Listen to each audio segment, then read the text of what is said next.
Because you're working on such a small surface, some people find that painting trim is a little difficult.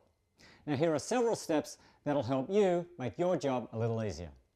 First, you'll need several smaller good quality brushes that hold paint well. And Benjamin Moore's angled sash paint brush is specifically designed for painting trim. Place a drop cloth on the floor and put painter's tape along the edges of the walls and ceilings near the trim to protect those surfaces as you paint.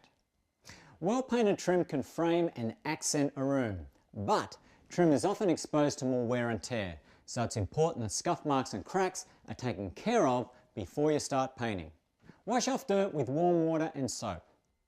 Now you can use sandpaper to smooth shallow dents and scratches, but you may have to add wood filler for bigger cracks and gouges.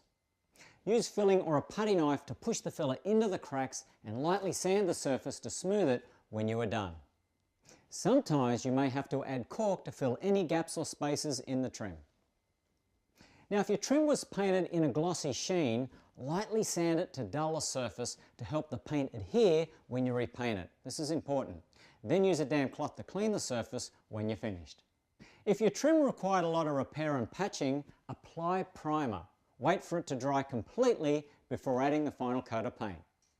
Oh, and one last piece of advice. Dip approximately 1/3 of the brush into the paint.